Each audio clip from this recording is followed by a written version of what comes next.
Yep, I'm still around. It's been a little while. Had a lot of family stuff going on, and I ended up in Florida for almost a month, and ended up getting sick, and ended up losing my dad. So I haven't been recording much. I haven't, obviously, if you watch my channel. I haven't had a chance to work on the S10. It still is using coolant. It's smoking worse than what it was, so at least I know it's definitely intake and head, or I should say, or head gaskets. Have all of that. I just need to find a weekend where I don't have other things going on to work on that. You can see my friend's 95 Blazer there. We're doing an engine swap on that. We started tearing the front end apart a while back. Like I said, I had all this stuff going on, so we never got back to it. So I'm hoping to do kind of a series on that.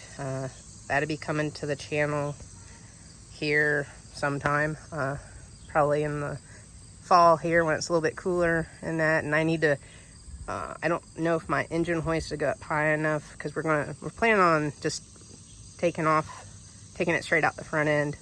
I haven't decided if it's going to be engine and transmission or just engine. The transmission has been replaced in it, so that's a coming project. So this weekend, or this past week, I went out to Indiana. So it's a farm show that Dad and I do together, or have done together in the past. I started going there in 2002. I missed a few years, but I've gone to most every year since. My dad, I think, started going in, probably 2010 maybe, something like that. A little bit later than me. We'd always spend the whole week out there dinking around. So this year I took out some of his favorite things, kind of a tribute to him. I didn't take out any of my stuff. So he was really into briggs, Maytag, walk behind tractors, and hog oilers. So this is just a few of his things, and like I said, I just took out a sample of each, so then that way to be just a tribute to him, and just went out for the day. So this is a Maytag 92. This was used on washing machines. Maytag also, I made a lawnmower with a Maytag on it, and they also did created a little go-kart for it as well. A lot of kids back when used these on go-karts. So he has this, and I don't have the hopper on it right now because I'm fixing to take all his stuff back up to his house. So he had a corn cracker on here, so you add your kernels of corn to it, and the engine runs this, turns this, which then turns the grinder on the inside of it. You can't really see it too well. Runs the grinder on the inside, it pushes the corn through, and it cracks the corn, and then it falls into a little container. He used to show this all the time whenever he'd go out, because he liked to demonstrate things. So this is a Chore Master, single wheel garden tractor. Cultivators usually went on the back or on the back of it. You could also add a sickle bar or a reel mower to the front. They normally had a Clinton engine on it. He switched it out to a Briggs 5S just because it's a little bit more reliable than what the Clintons were. This also has a sulky on the back of it, which is a pretty nice sulky. It was always hard to add a sulky to a Chore Master because it has a square peg that attach implements instead of round. So this one ended up having an adapter on it, and then the people that he got it off of added that, then also made this nice sulky to go behind it. So he would ride this out at Portland all the time. Always a lot of traffic when I do these things. So here, he started putting his briggs on carts, about 3 to 4 to a cart. So then that way it's a little bit easier to move around and display. So this is a Briggs H here. Not for sure the year. He has little cards for each of these. Briggs H, Briggs FH, and that one is, I believe, a BP. little bit bigger engine. So these are much older than that one. But as you can see, this is a kickstart on here, and it's a chain-driven kickstart to start it. This one's a rope pull, and that one is also a rope pull. In the back of the truck, we have 2 hog oilers. Mind you, he has several different ones. They were on carts as well, but I didn't have room because I took my golf cart out to the show. So I didn't have room to take any of his more unique hog oilers. The one there was made in Columbiana, I think 1916. This other one, I'm not for sure. This one's more common than what this one is. And then he also has a Briggs 5S that is hooked up to a whetstone, and then he would display this at the shows and he would sharpen knives and stuff. So I took that with me because it was a Briggs that was free and kind of showed some other stuff that he could do with it. Let's see. And this is the wagon he would hook behind his sulky there, so then that way if he bought anything, he could throw it in there. He also made a bench for it, so if someone else wanted to ride along, the bench sat on the rails of this. Or he also had, I think it was a Simplicity maybe, that he would put in front of this. This is a 2-wheel garden tractor, and he would ride that around the shows. This is a George Garden Tool Company cultivator. It's a single-wheel garden tractor once again, except it has a steel wheel on it. It's worm drive driven, and then it has the smaller cultivator on the front. Let's see. So this is the Briggs 5S that he added on there. So Choremaster was built in Cincinnati. As you can see, I still have his 2021 Tri-State golf cart sticker on there. So this is also a unique feature on this Choremaster. If I remove that sticker there, underneath there, it does say Choremaster. It is embossed in that brace. Choremaster did that for a few years. Not for sure whether it was an option or whether it was in the later years of production. So this isn't an early Choremaster. Early Choremasters had the gas tank across the back of the unit. So you'd have your engine here, it would mount, your gas tank would go this way and mount back here. So Choremaster ended up redesigning that because whenever the sediment bowl would leak, it would drop right down onto your drive belt, and also when you'd fill it up, it'd run over the sides, drop down onto your tire, and that would decay the rubber in the tire. So they redesigned it and just put a standard engine on the front. The Clintons had the gas tank across the top here. It was just a round gas tank and that. So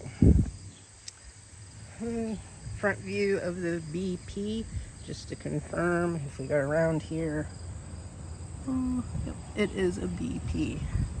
And then this is the back side of the FH, and then the front side of the F. So, and just some stickers, places that he has traveled over the years, and that he has another yard cart up at the house that has a lot more stickers on it. He liked to travel in the summers. He'd go to Florida in the winters and that. So he had a few places he wanted to go to this year, but unfortunately he didn't get to do that. So yeah, this is just a few things of his, and like I said, you know, I'm still around. It's just been kind of tough. Like I said, I've spent almost a month in Florida when he was sick and that, so and then he didn't get to make it out to the Portland show, so I just wanted to make sure that some of his stuff made it out there. So like I said, I do plan on working on this. Like I said, I have the gasket set for that, so I want to get this up and running. I'm thinking about taking the Corvette rims off of this and putting on just the swirls. So it came with swirls when I bought it. I'm thinking about putting the swirls back on and putting snow tires on it for this winter.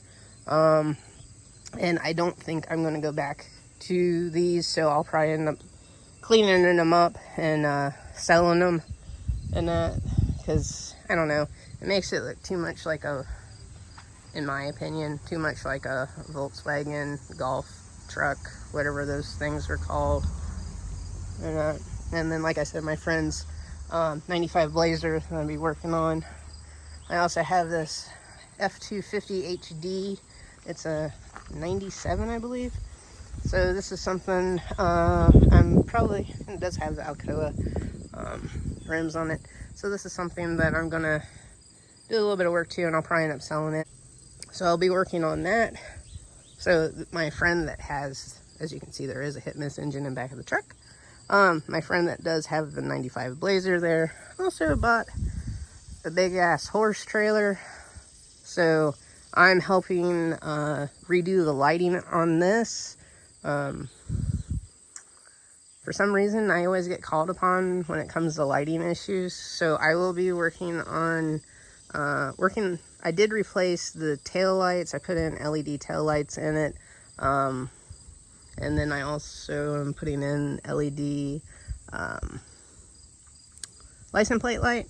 There was a ground issue in this, and I was able to fix the ground in it. The plug had a 5-pin, 6-pin plug in it, and it went from a 6-pin to a 7-pin adapter pigtail that someone had made. It wasn't wired right. It may have been wired correct for the truck that it was attached to, not for any other truck that is wired properly. So I had to rewire that correctly. Still didn't work. And then it became, because there is a fuse box in here, so I tested at the fuses, and I made sure the wires were running to the appropriate locations in the appropriate colors. So it ended up being replacing the plug in the front there. I put a 7-pin on it, since every truck in the free world that I know of anymore has a 7-pin instead of the 6-pin. You can get an adapter if you need to go back to a 6-pin, but everything that I have and she has is a 7-pin. So that is done. Lights work now. There is a little bit of a ground probably issue with that side. This side marker lights, bottom and top. The other side works. So I'll be rewiring those for her. And probably, she hasn't decided yet. She's thinking about upgrading the marker lights to all LED. Interior lights now work. Initially, there was no interior lights because obviously, if it's not wired right in the front, you're not going to get anything working throughout the trailer. So now that it's wired right, all the interior lights work on it. There is also talk that she was thinking about doing LEDs on the interior. So I'll be wiring those in for her and that. And then I think this would be good to go and then to get out of my way for other things that I want to work on. So like I said, some projects going on. I was really sick when I was working on this. But even though I was really sick, I hate laying around doing nothing. So I figured I'd at least help her out to get it so that she can get tags on it and get it weighed. Because then you can have brakes, turn lights, and running lights for the most part. So once she figures out what she's doing with the lighting, this thing will be out of the way. Like I said, this thing is going to be a quick project, and I'm just going to sell it, I believe, even though I really like the truck. It would be a fun truck. It would be a good, like, beater truck if you had property and just wanted to beat on things. Great truck for that. So, I do still have my front clip here for my S10. I'd like to get that switched out. My F350 is once again a pile of garbage and won't start.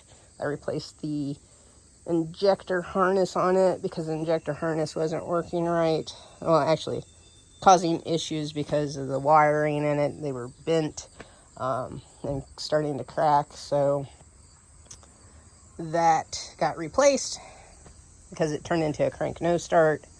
I replaced it. I still have a crank no start. So I gotta figure that one out. So yeah, so that's where I've been.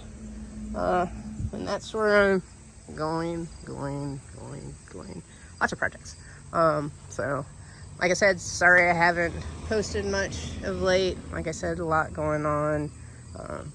Dealing, you know, just an emotional drain of being sick, the emotional drain of losing my dad. Kind of out of parents at this point, so trying to figure out my purpose of things and where I'm at in my life and what I want to do next in my life. So yeah.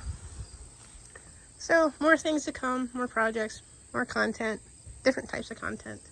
So, all right, I'll check you next time.